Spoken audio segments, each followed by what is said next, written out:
Hello and welcome to Wilson's World Afcon Daily, episode 11, and a very happy new year to you. Wishing you all the very best for 2026. I'm in Morocco now. I flew out on New Year's Day, London to Paris, Paris to Rabat. I arrived around about 4:30 p.m. Sadly, my bag didn't make it. It hasn't made it yet. Sounds like I'm far from unique in this. A lot of journalists have been reporting problems with getting bags to Morocco.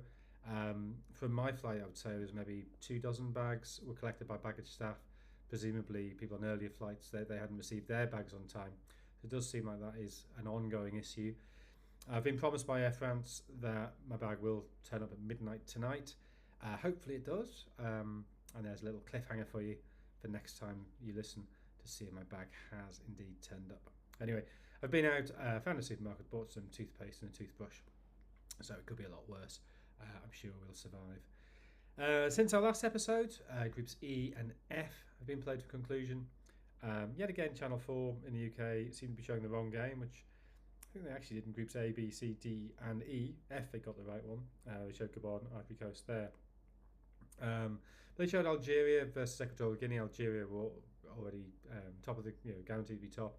Equatorial Guinea were guaranteed to be bottom.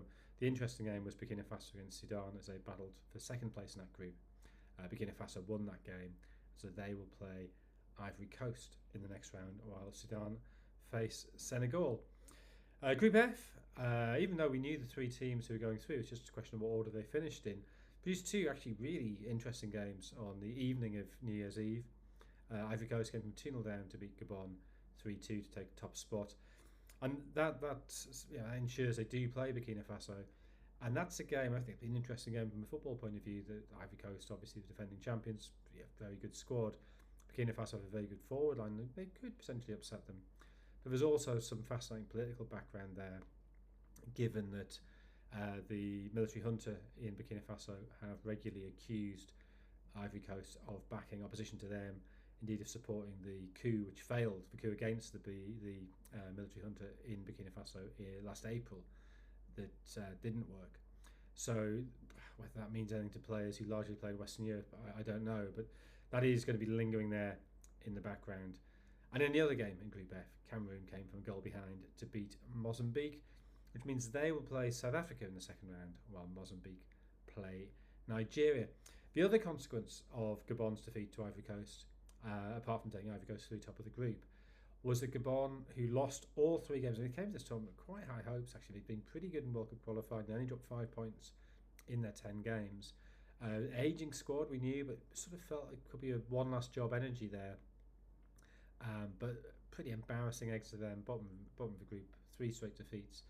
And their government has now suspended the national team. The coach, Thierry Muyuma, former defender, has been sacked. And Pierre-Emerick Aubameyang has been seemingly banned from the national team, or kicked out of the squad at least. Not entirely clear why he's taken the blame. He didn't even play in that last game against Ivory Coast. But the acting sports minister of the Gabonese government announced this on television soon after the final whistle of that game. Given the Panthers' disgraceful performance at the Africa Cup of Nations, the government has decided to dissolve the coaching staff, suspend the national team until further notice, and exclude players Bruno Ekwele Manga, who also didn't play in that final game, by the way, and Pierre-Emerick Aubameyang, said simply Desiré Mambula.